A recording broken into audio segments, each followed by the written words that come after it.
We getting close. You all know the drill. Intercept the convoy. Watch out for Cable. Hit it! Hey guys, it's Kelvin here. And Freddy here with you.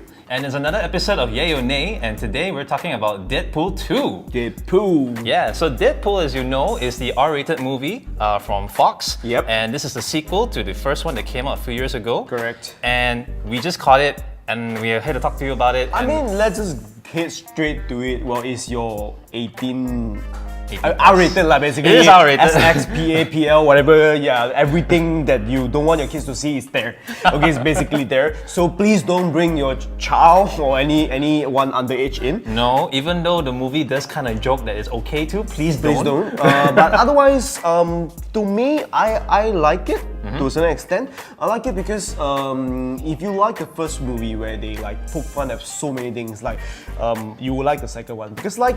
If you're familiar with Deadpool, he's a comic character that often breaks the fourth wall where he will talk to the audience. He actually will talk to you who are reading a comic, and same goes to the movie. And then, of course, the same style is also being used in Deadpool 2, where he constantly, poke fun about himself or the actor himself. Not so much on Deadpool, but Ryan Reynolds, and also the world that we're living in. And there's a lot of like pop culture references, and of course, references to other movies and. Things which is fun. Yeah. What's also nice is that they included a bunch of new characters as well, as you can see from the trailers. You know, the whole X-Force thing. It's really cool with to see. Wakanda. The updated Wakanda greeting. Yeah. You get to see a lot of funny moments with them. They had just enough time to blend in as well. Some returning characters, like TJ Miller's character is back as the bartender. He's just as sarcastic, just as funny to watch. Yeah. And I would say, personally, I think this movie tops the first one in terms of the punchlines. Okay. There are a lot more jokes here that I found very funny. I was laughing out loud throughout the whole movie. But I did find that it did feel a bit shorter though. What do you think? Was the movie shorter or longer? I didn't feel that it was shorter, but I felt that it was a gag show throughout. Meaning, it's almost like you're watching different bits of like sketches or whatever. And that is to me one of the main problems that I faced with this movie, because like in the first one, the story is still pretty much clear. I mean, it's kind of simple and just follow. But this one, it feels like you're running. Some of the gags, when they run a little bit stale, that's when you're like, okay, alright, so what's next? Yeah. And the plot line makes sense. I'm not saying it doesn't, but at the same time, it is leaving you with a lot of like, I'm not saying question, because you don't question this kind of movie, you just go straight in, they don't need to make sense to a certain extent. But it just makes you question that, okay, why do they make this movie? What are they trying to do? What are they trying to grow the brand in a way? Are you trying, where can he go? Where can a foul-mouthed mercenary meta character that talk to the world go? Where else can he go? Should maybe they could just give him a live show? Maybe they could. And instead of a movie. Instead of a movie, it could be potential for a TV series. Who knows? I mean, then again, Ryan Reynolds is a very big character, a very big actor. Sorry. No spoilers, by the way, but just to elaborate a little bit, with the way the movie closes, it's actually very open-ended now. It's true.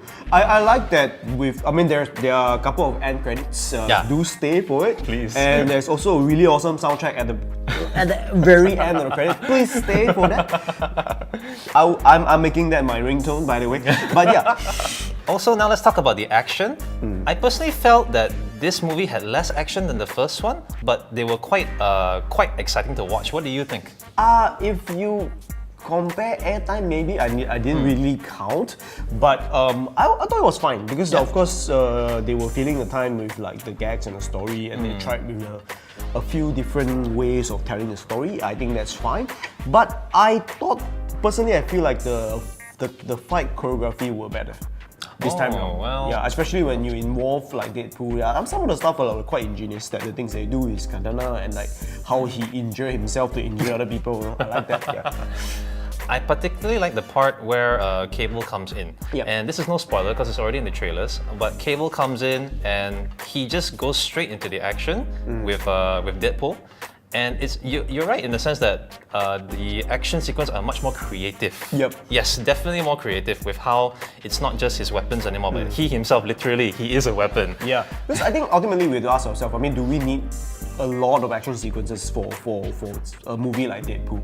I would say yes. Yes, but at the same time, do you also want the gags? Oh yeah, because you can't definitely. have both at the same time, right? So I think they have to find a balance, and in this case, to me at least, I think it was still alright. But at some point, I do feel like there are a little bit too much comedy going on, too much gags, too much like, okay. And this thing is that when you watch a comedy show or even a comedy movie, things can get stale real quick if you don't bring in a new scene or a new story or whatever.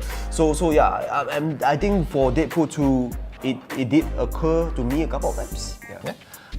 For me, coming back, I did feel that the movie does feel a lot shorter, and I think it is because there were so many gags. That's why it just felt too quick. You know, you gotta catch it, and then it's done. Before you know it, you kind of forgot that there was a much bigger story behind it. Yeah. I still enjoyed the movie very much, but I did feel like I didn't quite connect with Deadpool again in this movie. Yeah, I'm with you. According, I mean, as per what I mentioned earlier, it's because it felt like they were focusing so much on the gags, on the references, on like poking fun at everyone else, including themselves, that they forgot, okay, what are we trying to do? Yeah. Because like I mentioned earlier, what is Deadpool? Deadpool is this meta guy, right? So how else can you push him? You already push him quite a lot in the first one. What else? You can't have him jump out from the screen. I mean, that would be great. That would be great. but yeah, I mean, that's something that you can't do. Yeah, I mean, who knows? Maybe for the sequel, it might be Deadpool 3D. You know, they pop out in front of the screen. I would like to watch that, to be frank. I mean, if they can hire actors to just like, Just run around. Yeah. I mean, you know, spilling blood everywhere. Wow, go ahead, yeah. Okay, quick decision. Yay or nay? For me, yay. I say yay as well.